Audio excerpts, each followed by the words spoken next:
Ms. Elena Rossi, the stern-looking secretary called out into the waiting room of the Blackwood mansion. Mr. Marcus Blackwood will see you now. Elena straightened her simple black dress and clutched her worn leather purse tighter. This was her last chance. After being turned down by 5 other families, she desperately needed this job. Her daughter, Sophia's school fees were due next week, and their landlord wasn't going to wait much longer for the rent. The office was bigger than her entire apartment. Marcus Blackwood, a tall man with cold eyes, didn't even look up from his papers when she entered. "You're applying for the caregiver position," he stated flatly. "Yes, sir. I have 3 years of experience, and my grandmother taught me traditional—" "Save it," Marcus cut her off. "Can you handle basic hygiene care for a paraplegic? Bathing, changing, that sort of thing?" Eleanor nodded. "Yes, sir. I've worked with several patients with limited mobility.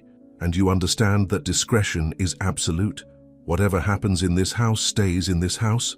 "Of course, sir." Marcus finally looked up, his eyes scanning her from head to toe. "You're hired. Mrs. Peterson will show you to your quarters. You start tomorrow, 6 a.m. sharp." Eleanor blinked in surprise.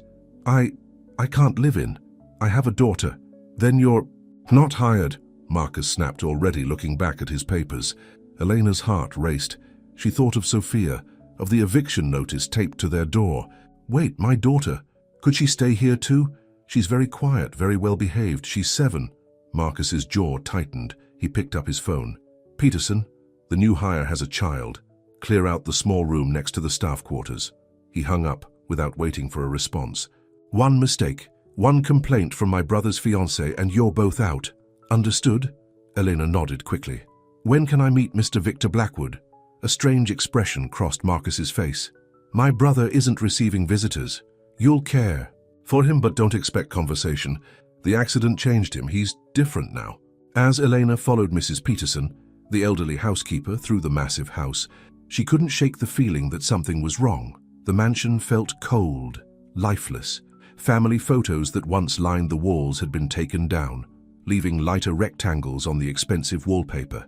"Here's your room," Mrs. Peterson said, opening a door to reveal a modest but clean bedroom. "And your daughter can have this one." She pointed to an even smaller room next door.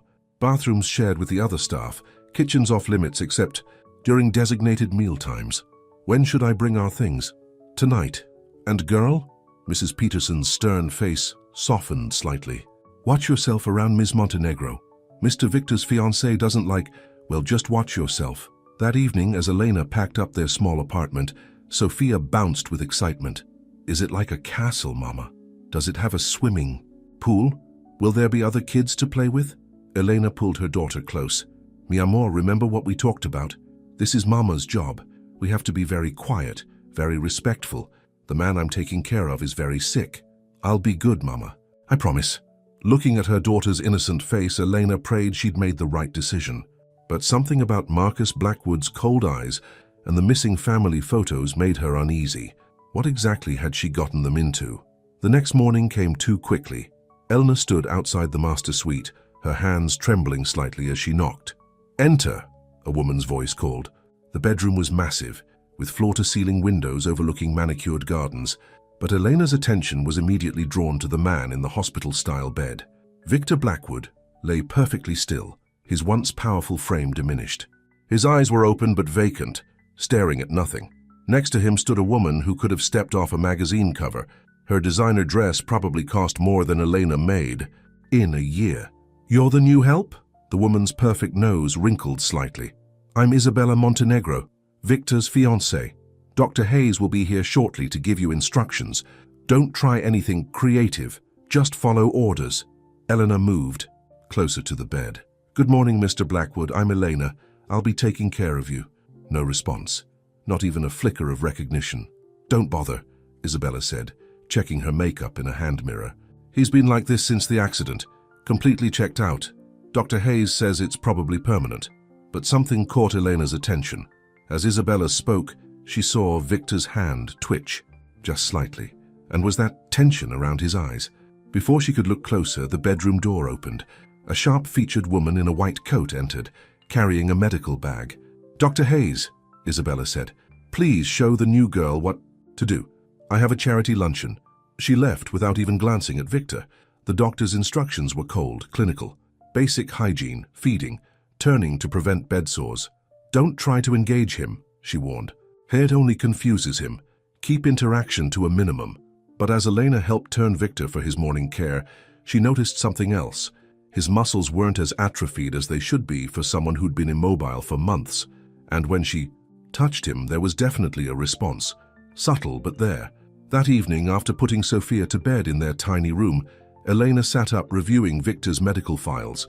Something wasn't adding up. According to the reports, he had severe brain damage from the accident. But the brief moments of awareness she'd noticed told a different story. Looking out her window at the dark gardens below, Elena made a decision. She would watch, wait, and document everything she saw. Her grandmother had always said that healing started with truth, and she had a feeling that truth was exactly what was missing in this house.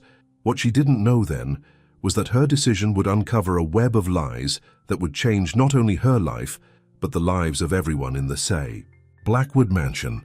And it would all begin tomorrow morning in a bathroom, with a discovery that would shake her to her core. The next morning started like any other in the Blackwood Mansion. Elena arrived at Victor's room at exactly 6 a.m., pushing her medical cart.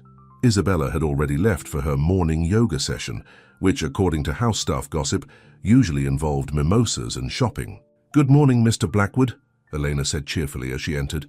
No response as expected, but today was different. Today she would give him his first bath under her care. With gentle efficiency, she prepared everything needed. The bathroom was bigger than her entire former apartment, all marble and gold fixtures. As she began to help Victor out of bed using the mechanical lift, something caught her attention. His hand gripped the sheet, not a spasm, a deliberate grip.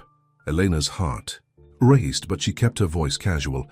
"Don't worry, Mr. Blackwood, I'll be very careful." Once in the bathroom, she began to remove his pajamas. That's when she saw it. Tears, real tears rolling down his face. And his eyes, they weren't vacant anymore. They were filled with shame, awareness, and something else. Fear? Elena made a split-second decision. She leaned close, whispering, "Can you understand me, Mr. Blackwood?" If yes, blink twice. 2 distinct blinks. Her hands trembled as she pretended to adjust the water temperature. "Are you being drugged?" she whispered. 2 blinks. "Do they know you're aware?" 1 blink for no. Eleanor's mind raced. She needed to document this. But there were cameras everywhere in the house. She had to be careful. "I'm going to help you," she whispered. "But you need to trust me. And we have to be very, very careful. Blink twice if you understand." 2 blinks and something else, the faintest squeeze of her hand. That moment changed everything. As Elena bathed him, she kept up a normal, professional monologue for the cameras, but her mind was working overtime. Who could she trust? The police.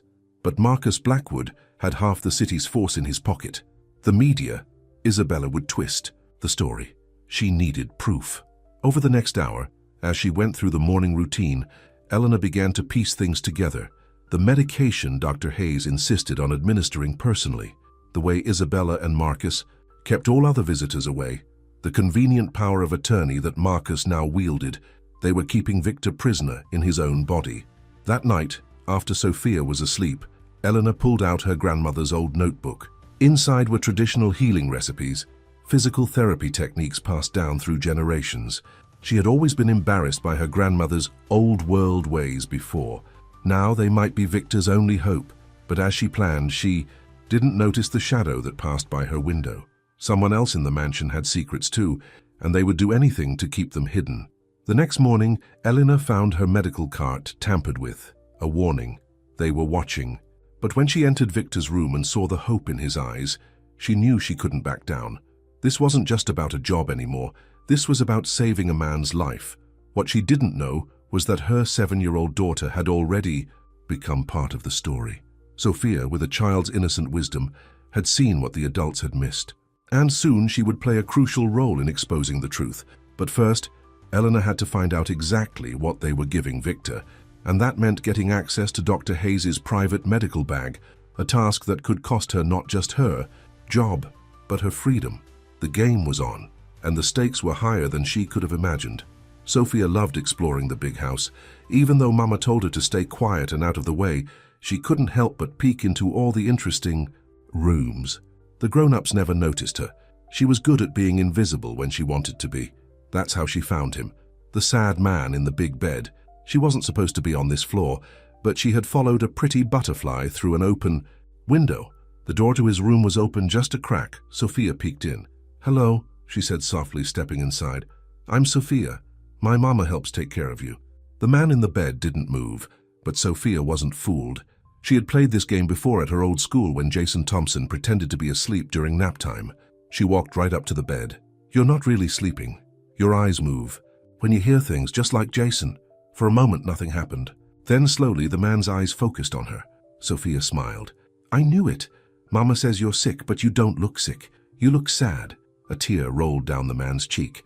"Don't cry," Sophia said, pulling her favorite stuffed elephant from her pocket. "Mr. Trunks always makes me feel better when I'm sad. You can borrow him." She tucked the small elephant next to his hand. That's when she noticed the medicine cup on the bedside table. "My friend Maria at school takes medicine too, but her medicine doesn't make her sleepy like yours does, and it's not the same color." Victor's eyes widened slightly. "I can help," Sophia said excitedly. "I'm really good at helping. At our old apartment, I helped Mrs. Rodriguez from next door all the time. She taught me to make tea with special herbs that made her feel better." She heard footsteps in the hallway and quickly hid behind the curtains. Dr. Hayes walked in, carrying her medical bag. "Time for your medication, Mr. Blackwood," the doctor said. From her hiding spot, Sophia watched as Dr. Hayes added something to a glass of water. It made the water turn slightly cloudy. She set it on the bedside table and left, not even helping Victor drink it. Sophia waited until the footsteps faded away. Then she crept out and looked at the glass. "That's not nice medicine," she declared. "Nice medicine doesn't look like that. I'm going to tell Mama." Victor's eyes pleaded with her. "Don't worry," Sophia whispered. "I'm good at keeping secrets too. I won't tell anyone else." That evening, Sophia waited until Mama finished writing in her special notebook. "Mama," she said carefully, "you know the man you take care of?" Elena looked up sharply. "Sophia, you haven't been bothering Mr. Blackwood, have you?" "No, Mama, but I saw something today. The doctor lady put something in his water that makes it cloudy, and it makes him very sleepy, but he's not really sleeping all the time. He's just pretending." Elena's hands froze. "What do you mean, mi amor? He can see and hear everything. He just can't move much.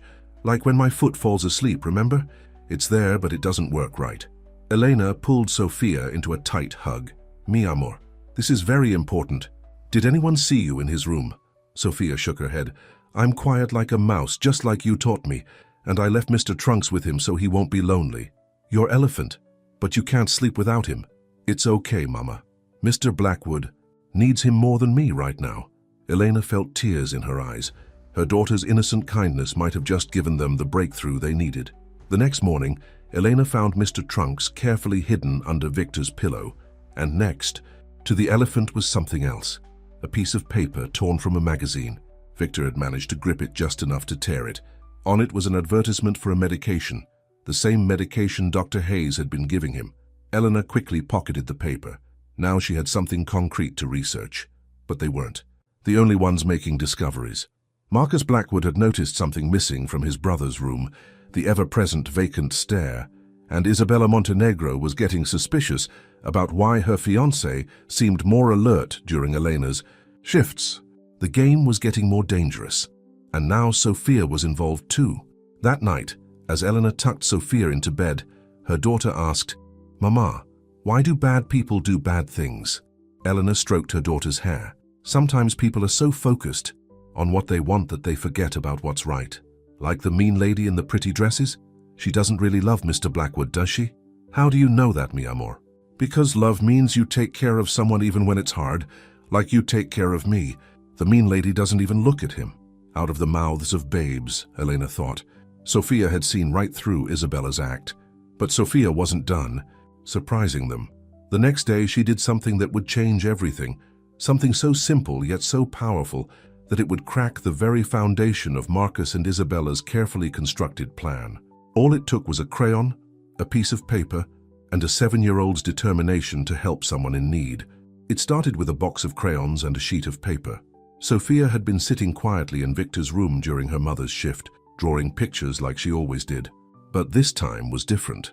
"Look, Mr. Blackwood," she said, holding up her drawing. "This is you and this is the doctor lady putting the bad medicine in your water, and these are all the bottles she keeps in her special bag." Victor's eyes widened in alarm. The child had drawn everything. The distinct shape of the bottles, the different colored pills, even the special way Dr. Hayes mixed the medications. "Sophia!" Elena rushed over, horrified. "What are you—" But then she saw it too. Her daughter had unknowingly created evidence. The drawing showed details only someone who had witnessed the daily drugging would know. "Mi amor," Elena said carefully, "would you make another drawing? Show everything you've seen the doctor lady do." Sophia nodded eagerly. "Can I use my special glitter crayons?" Over the next hour, Sophia created several drawings. Each one showed something important.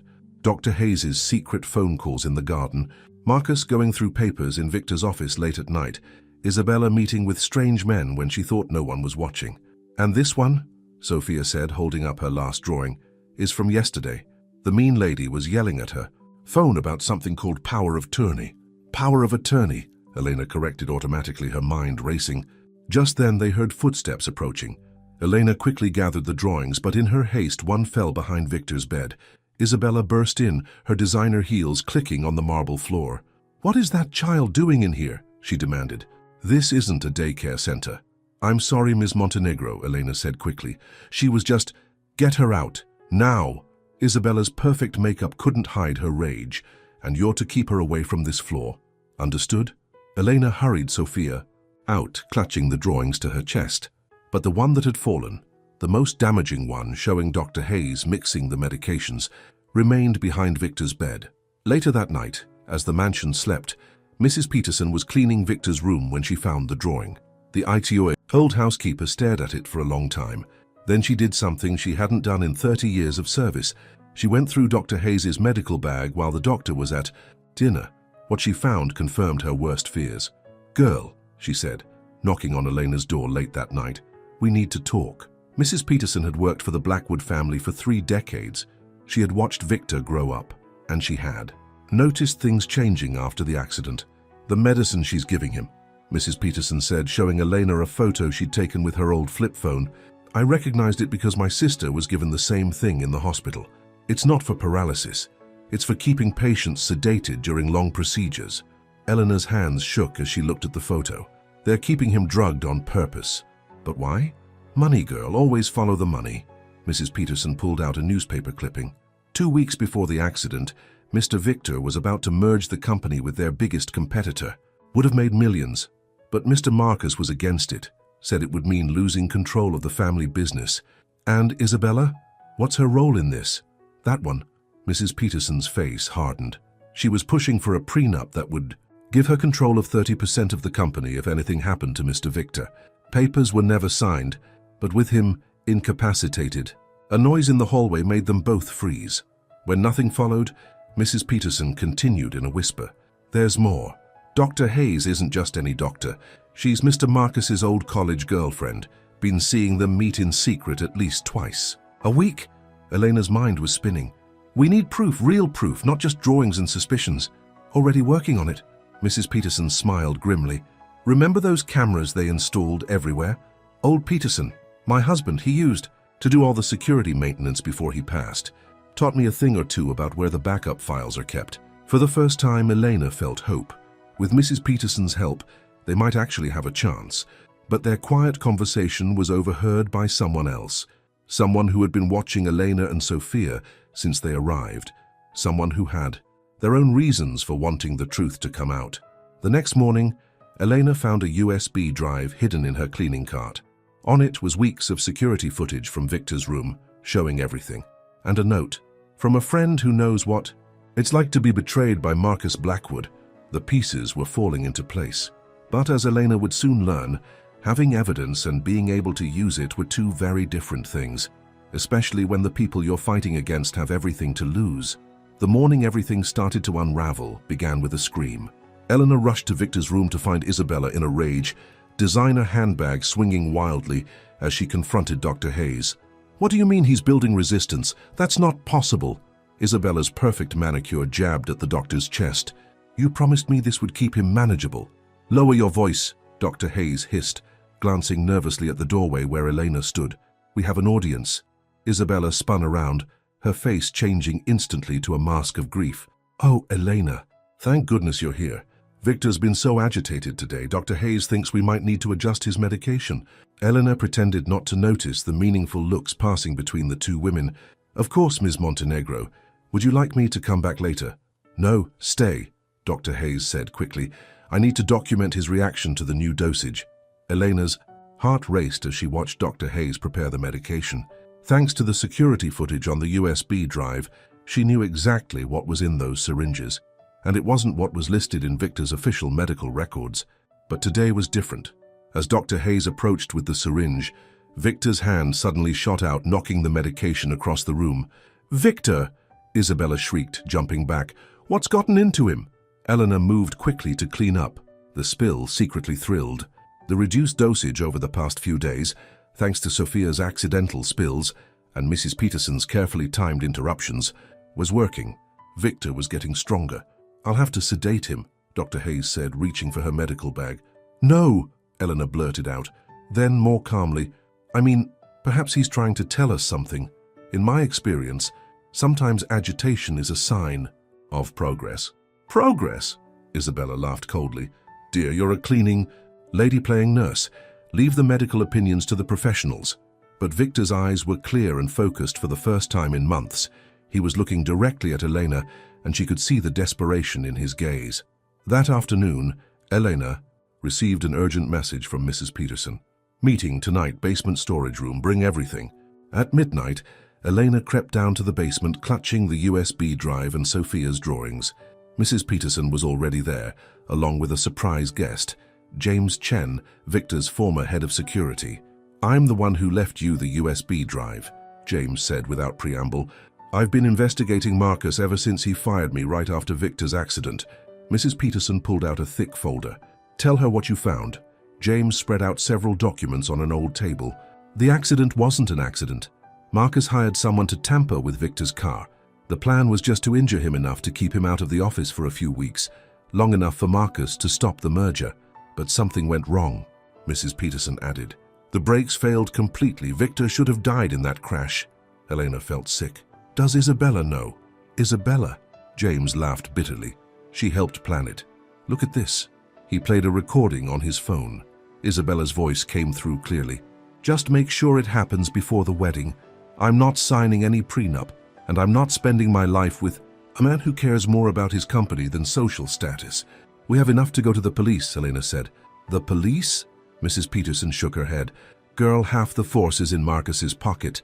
We need something bigger, something public." "The shareholders meeting," James said suddenly. "It's in 3 days. Every major investor and board member will be there. Marcus is planning to use it to officially take control of the company." Elena's mind raced. "If Victor could appear there, show everyone he's been drugged." "Too dangerous," Mrs. Peterson cut in. "They'd never let him out of the house." "Then we bring the evidence to the meeting," Elena insisted.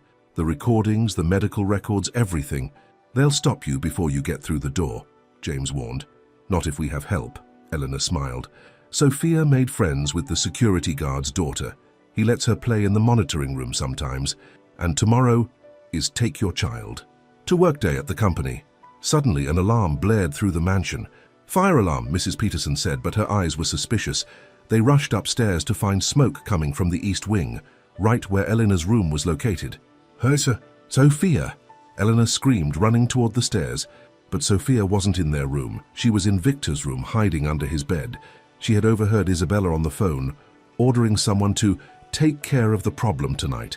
As fire trucks arrived and staff evacuated, no one noticed Dr. Hayes slipping into Victor's room with a loaded syringe. No one except Sophia, who had seen everything from her hiding spot. And no one, not even Elena, knew that Sophia had managed to swap Dr. Hayes's medical bag with an identical one filled with harmless saline solution. The next 24 hours would change everything. But first, they had to survive the night. Smoke filled the mansion's hallways as firefighters rushed in. Elena fought against the security guards trying to escort her out. "My daughter! I have to find my daughter!" "Ms. Rossi!" James Chen grabbed her arm. "Sophia's safe. She's with Victor." Eleanor's relief turned to horror. "But Dr. Hayes went in there with a syringe." In Victor's room, Sophia huddled under the bed, clutching Mr. Trunks tightly. She watched Dr. Hayes' feet moving around the room. "Now, Victor," the doctor was saying, "this is just a precaution. Can't have you making a scene during all this excitement." But when she tried to inject the medication, nothing happened. She tried another syringe. Nothing. "What? This isn't possible." Dr. Hayes rummaged through her medical bag frantically. Sophia smiled in the darkness.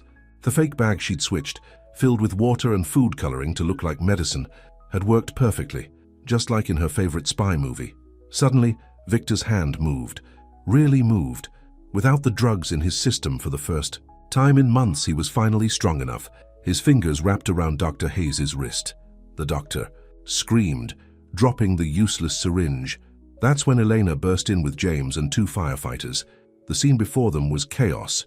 Dr. Hayes trying to pull away from Victor's grip, medical supplies scattered everywhere, and Sophia crawling out from under the bed with a triumphant grin. "Mama, I did it! I switched the bad medicine just like in the movies!" Dr. Hayes turned pale. "You little brat! Do you know what you've done?" But Elena wasn't listening. She was watching Victor. His eyes were completely clear now, and his mouth was moving, trying to form words. Elena," he managed to whisper. Isabella chose that moment to appear in the doorway, still somehow looking perfect despite the chaos. "What's going on here? Why isn't Victor being evacuated?" One of the firefighters stepped forward. "Ma'am, we need everyone to leave the building now. We've found evidence of deliberate tampering with the electrical system in the East Wing." Isabella's face changed for just a second, a flash of guilt quickly hidden. Of course. Dr. Hayes helped the staff move Victor to the guest house." "No." The word came from Victor himself, stronger this time. Everyone froze. "No.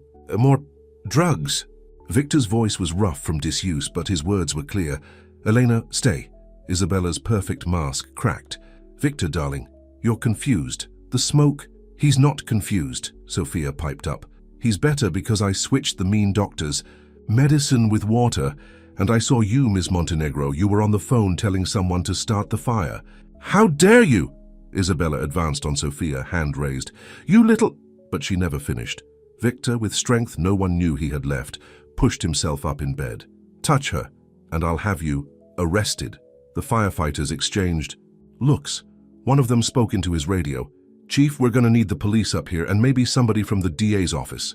Isabella backed toward the door. "This is ridiculous. I'm calling Marcus." "Already here, sister dear." Marcus Blackwood appeared in the doorway, his usual smooth confidence gone.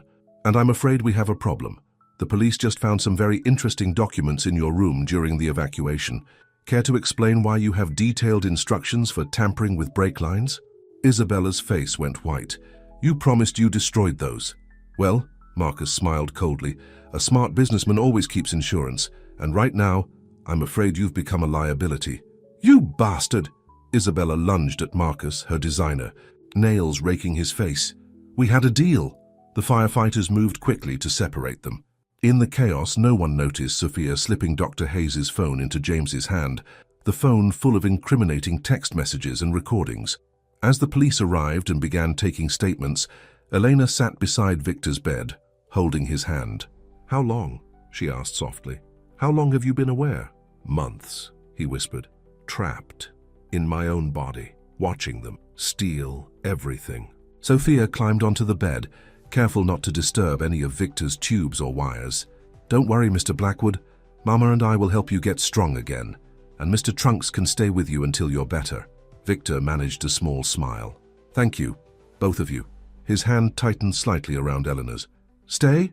We'll stay," Eleanor promised, tears in her eyes, "for as long as you need us." But their ordeal wasn't over. In the guest house, where the staff had been evacuated, Mrs. Peterson was making a horrifying discovery.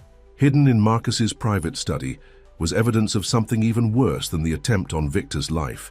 And in her office across town, Dr. Hayes was making a frantic phone call to someone whose identity would shake the very foundation of the Blackwood Empire.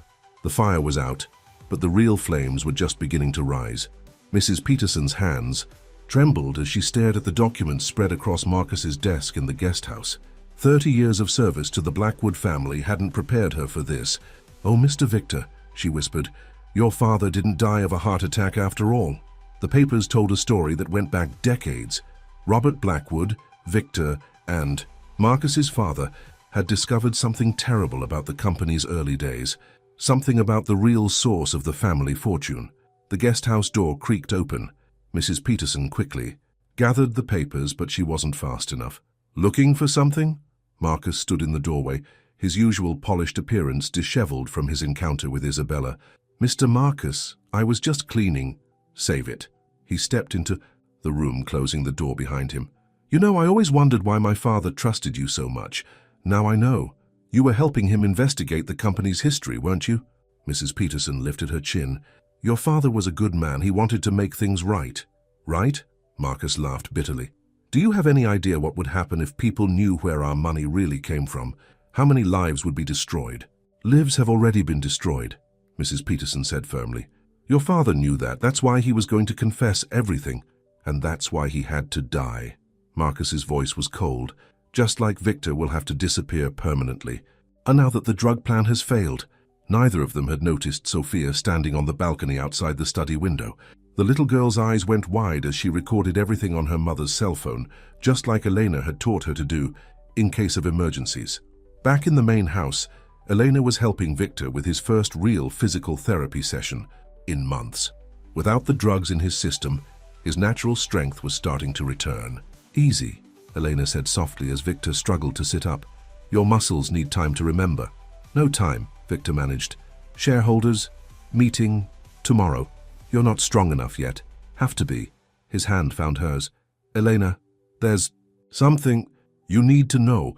But before he could continue, Dr. Hayes burst into the room, flanked by 2 police officers. "There she is!" The doctor pointed at Elena. "Arrest her! She's been practicing medicine without a license and endangering my patient." Elena felt her heart stop as one of the officers stepped forward with handcuffs. "Wait!" A new voice rang out from the doorway. A tall woman in an expensive suit strode in, followed by James Chen. "District Attorney Morrison," one of the officers acknowledged. "Those arrest orders are cancelled," the DA said firmly. "We have evidence that Dr. Hayes has been deliberately administering dangerous combinations of medications under the direction of Marcus Blackwood." Dr. Hayes's face went pale. "You can't prove anything." "Actually, we can." James held up her phone. "You really should be more careful about keeping incriminating text messages." "And that's not all," the DA continued. She turned to Victor. "Mr. Blackwood, we've been investigating your father's death. I believe you'll want to see this." She laid out a series of photographs on his bed.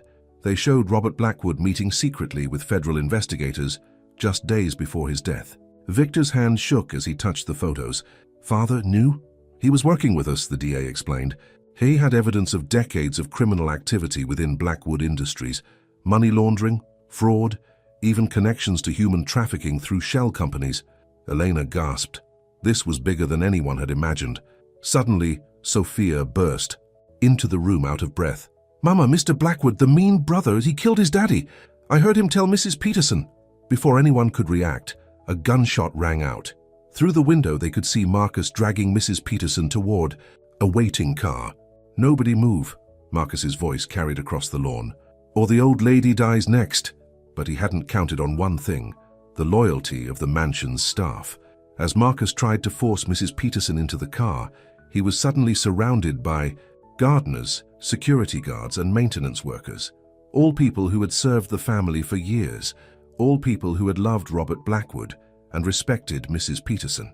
"It's over, Mr. Marcus," Juan the gardener said, his pruning shears pointed like a weapon. "Let her go." Marcus looked around wildly, realizing he was trapped. In his moment of distraction, Mrs. Peterson acted. With surprising strength for her age, she stomped on his foot and elbowed him in the ribs, just like she'd seen in her favorite police shows. The gun went flying. Marcus went down under a pile of angry staff members.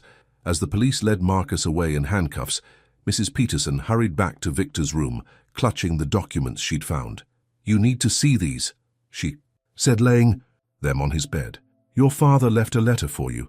He knew they might kill him, but he wanted you to know the truth, and he wanted you to make it right." Victor looked at the papers, then at Elena, then at Sophia, who was curled up in a chair with Mr. Trunks. "We'll make it right," he said, his voice stronger than ever. "Together." But even as justice seemed within reach, No one noticed Dr. Hayes slipping away during the chaos. She had one more card to play, one that would put everyone's lives in danger one final time. Dr. Hayes drove through the dark streets of the city, her perfectly manicured nails gripping the steering wheel. Her entire life's work was falling apart, but she had one last chance to fix everything. She pulled up to a rundown motel on the outskirts of town. Room 237. Inside waited the person who had started it all 25 years ago. "I was wondering when you'd show up," a gravelly voice said as she entered. "It's over, Father," Dr. Hayes said to the man sitting in the shadows. "They know everything about Marcus, about the company's history." Richard Hayes leaned forward, his expensive suit a stark contrast to the shabby room. "Everything, my dear, they don't know the half of it.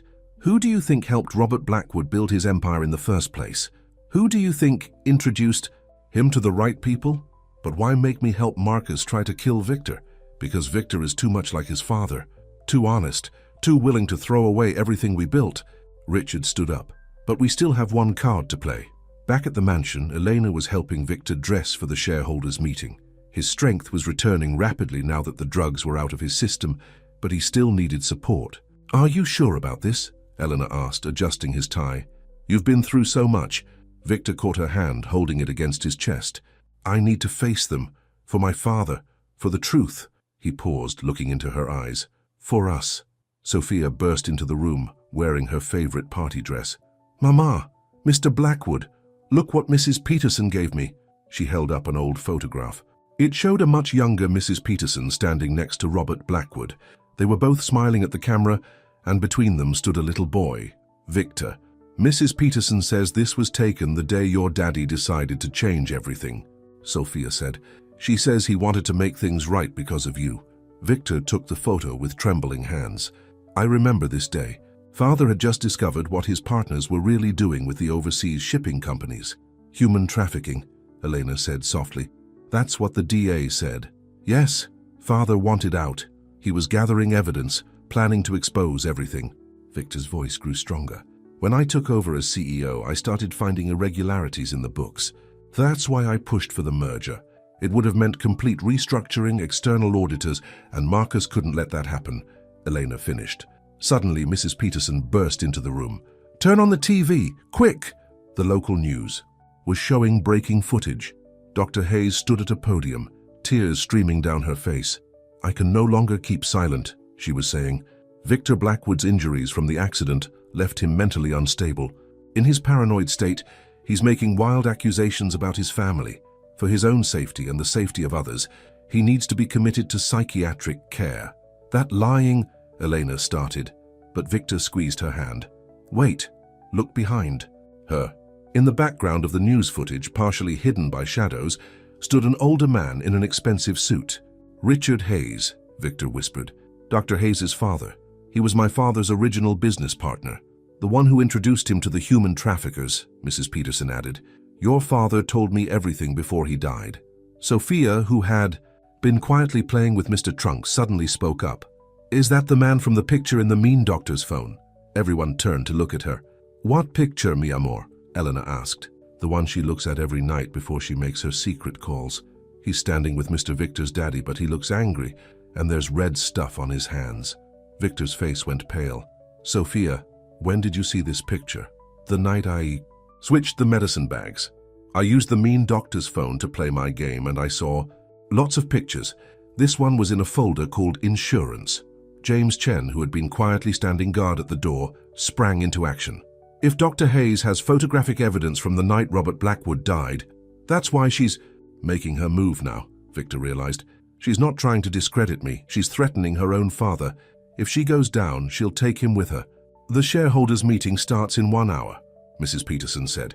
"They'll all be there, the board members, the investors, the press, and Richard Hayes," Victor finished. "He'll have to be there to protect his interests." He struggled to stand straighter. "Elena, I need your help one last time."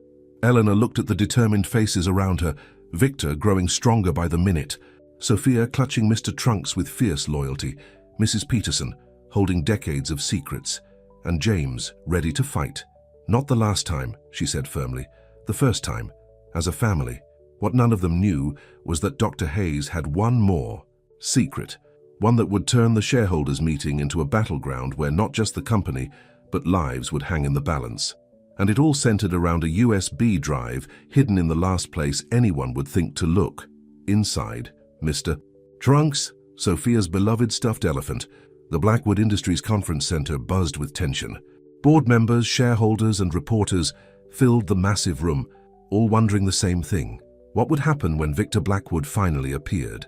Dr. Hayes stood near the podium, checking her phone nervously. Her father, Richard Hayes, sat in the front row looking calm and collected in his $1,000 suit, but his eyes kept darting to the doors. "Any sign of them?" he muttered when his daughter passed by. "Nothing," she whispered back, but Victor's car just pulled up. Meanwhile, in the parking garage below, Eleanor helped Victor out of the car. His legs were steady now, but they'd brought a wheelchair just in case. Sophia clutched Mr. Trunks tightly as Mrs. Peterson and James Chen flanked them protectively. "Remember the plan," James said quietly. "We have to get Richard Hayes to incriminate himself before he realizes what's on that USB drive, and keep Sophia safe," Victor added, his hand finding Elena's. "No matter what happens up there." Elena squeezed his hand. "Mi amor, stay close to me," she whispered to Sophia. "No matter what you hear or see, don't let go of Mr. Trunks." They took the service elevator up just as planned, but when the doors opened, they found Isabella Montenegro waiting for them. Well, she said, her designer dress somehow perfect despite her night in jail. "Looks like the gang's all here." "You're supposed to be in custody." James stepped forward. "Daddy's lawyers are very good." Isabella smiled coldly. "And very expensive." "Speaking of expenses," she held up her phone. "Someone just transferred $10 million out of the Blackwood accounts. I wonder who could have access to those." Through the conference room doors, they could hear Dr. Hayes beginning her presentation. "Ladies and gentlemen, as Mr. Blackwood's personal physician, it is my duty to inform you that his recent behavior has been concerning." "It's starting," Victor said. "We need to get in there." "Oh, you're not going anywhere," Isabella blocked their path. "Not until..." "Until what?" Sophia suddenly spoke up. "Until you hurt more people? Like you hurt Mr. Blackwood's daddy?" Isabella's perfect smile faltered. "What is she talking about?" "Show her, mi amor," Elena said softly. Sophia held up Mr. Trunks. "The mean doctor put something in my elephant. She said it was a secret, but I saw her do it. And I heard her talking on the phone about pictures of you with the old man in the fancy suit." Isabella's face went white. "That's impossible. Richard Hayes promised those pictures were destroyed." "Got it," James said quietly, recording everything on his phone. Isabella realized her mistake too late. With a snarl, she lunged for the stuffed elephant, but Sophia was quicker.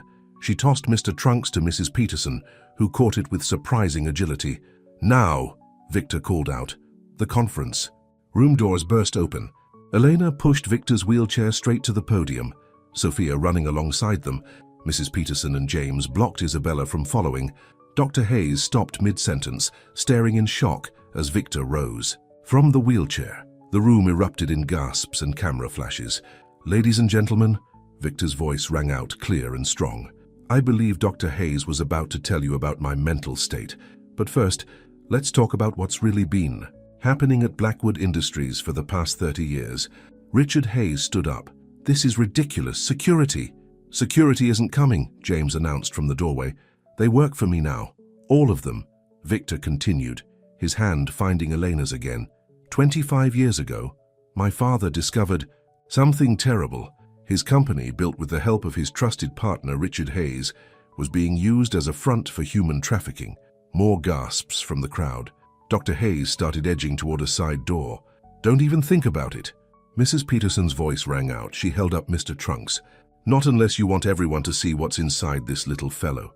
"When my father threatened to expose everything," Victor went on, "he was murdered by the same people who later tried to kill me, the same people who kept me drugged and prisoner in my own home." "Lies," Richard Hayes shouted. "He's delusional." "Am I?" Victor nodded to James, who connected his phone to the room's audio system. Isabella's voice filled the room. "Richard Hayes promised those pictures were destroyed." Then came the recording from the guest house, Marcus confessing to Mrs. Peterson about their father's murder. Finally, Dr. Hayes' own voice from her phone. "Daddy, if they arrest me, I'm showing them everything. The photos from the night Robert died, the offshore accounts, everything." Richard Hayes lunged for the podium, but Elena stepped in front. Of Victor. Sophia, showing the same courage that had helped save Victor, stuck out her foot. The mighty Richard Hayes, architect of decades of crime, tripped and fell flat on his face. The room exploded into chaos. Reporters rushed forward, cameras flashing. Security detained Richard Hayes, Dr. Hayes, and Isabella. Board members shouted questions, but Victor had eyes only for Eleanor and Sophia. "I couldn't have done any of this without you," he said softly. "Either of you." Sophia grinned up at him. "Does this mean you're going to marry Mama now? Because Mrs. Peterson says you look at her the same way the princes look at princesses in my books." Elena blushed, but Victor smiled. "Well, Mr. Trunks has already given his approval. What do you say, Elena? Ready to help me rebuild this company the right way, as a family?" Before Elena could answer, a shot rang out. Dr. Hayes had broken free, grabbing a security guard's gun. "This isn't over," she screamed, aiming at Victor. But she hadn't counted on one thing, the love of a mother protecting her family. Time seemed to stop as Dr. Hayes's finger tightened on the trigger. Eleanor didn't think. She just acted, throwing herself in front of Victor. But the shot never came. Instead, there was a loud thud. Everyone turned to see Dr. Hayes sprawled on the floor, Mrs. Peterson standing over her with Mr. Trunks in her hands. "I played softball in college," the elderly housekeeper said calmly, still holding the stuffed elephant like a weapon. "Never. Lost my swing." Security quickly detained Dr. Hayes as Sophia ran to hug her mother and Victor. "The elephant!" Dr. Hayes screamed. "Get me that elephant!" But it was too late. James had already retrieved the USB drive hidden inside Mr. Trunks, and FBI agents were streaming into the room. "Victoria Hayes," an agent announced. "You're under arrest for conspiracy to commit murder, attempted murder, medical malpractice, and about 24 other charges we'll sort out later." As they led her away, Dr. Hayes looked back at her father, being handcuffed. "Daddy, help me." But Richard Hayes only sneered. "You're as weak as your mother was." Actually, Mrs. Peterson stepped forward. Margaret Hayes wasn't weak at all. She was working with Robert Blackwood to expose everything. "That's why she disappeared all those years ago, isn't it, Richard?" Richard Hayes's face went pale. "How could you possibly?" "Because I helped her escape," Mrs. Peterson smiled. "She's been living in Maine all these years, gathering evidence. Where do you think that USB drive really came from?" Dr. Hayes stared at her father in shock. "You told me Mother abandoned us. She'll be here tomorrow," Mrs. Peterson added gently, "to testify against your father and to see you, if you're willing to hear the truth."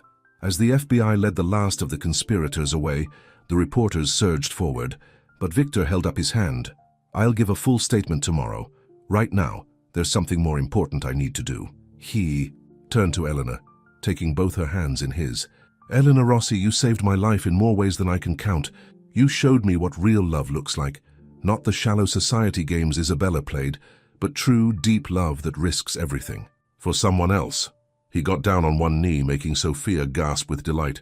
"I know this might seem fast to everyone else, but when you spend months trapped in your own body, aware of everything but unable to speak, you learn to recognize what's real. And what we have, what you, me, and Sophia have, that's more real than anything I've ever known." Tears streamed down Elena's face as Victor pulled out a ring, not a flashy society diamond like Isabella's had been, but a simple, elegant band that had belonged to his mother. "Will you marry me? Both of you?" He smiled at Sophia. "Will you help me build something new, something good? Say yes, Mama." Sophia bounced up and down. "Say yes."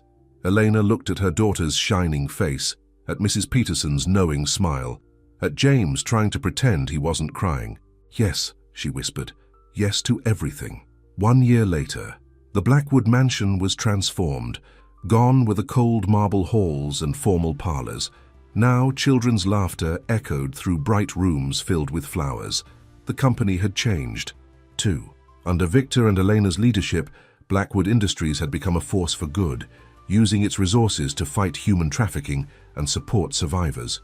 Sophia had turned her experience into a children's book, Mr. Trunks Saves the Day, which was becoming a surprise bestseller. All proceeds went to children's charities. Mrs. Peterson still ran the household, but now she did it from a comfortable office next to the kitchen, where she could keep an eye on the cooking and the many children who came through the Foundation's new support programs. Isabella was serving time for her role in the conspiracy, writing a tell-all book that no one planned to read. Marcus had turned state's evidence and was in witness protection. Richard Hayes would never see freedom again. And Dr. Hayes, she had chosen a different path. With her mother's help, she was working to make amends, using her medical skills at a rehabilitation center for trafficking survivors. On this particular morning, Eleanor stood in the garden where she and Victor had just renewed their vows for their first anniversary. Sophia, wearing a flower girl dress for the second time, danced among the roses with Mr. Trunks, now slightly battered, but still proudly wearing his bow tie. "Penny for your thoughts?" Victor wrapped his arms around his wife from behind. "Just thinking about how much can change in a year," Eleanor smiled. "How love can heal even the deepest wounds. And how sometimes," Victor added, "the most precious treasures can be found in the most unexpected places." "Like a stuffed elephant?" Sophia giggled, running up to hug them both. "Like a brave little girl and her amazing mother," Victor corrected, lifting Sophia up. "Who taught me that real love isn't about power or money or status? It's about family," Sophia said wisely. "Speaking of family," Elena placed Victor's hand on her stomach. "We might need to get Sophia a new job title soon. How does Big Sister sound?" Sophia's squeal of delight could probably be heard in the city. As the sun set over the Blackwood mansion, the warm light fell on a family that had been forged in adversity and strengthened by love. On the mantel, next to formal portraits and society photos, sat a child's drawing, a simple picture of a man, a woman, a little girl, and a stuffed elephant, with the words, "My family," written in crayon. And in a place of honor, in a special glass case in Victor's office, sat Mr. Trunks, keeping watch over the happiness he had helped create. A silent guardian of a love that had conquered all. The end.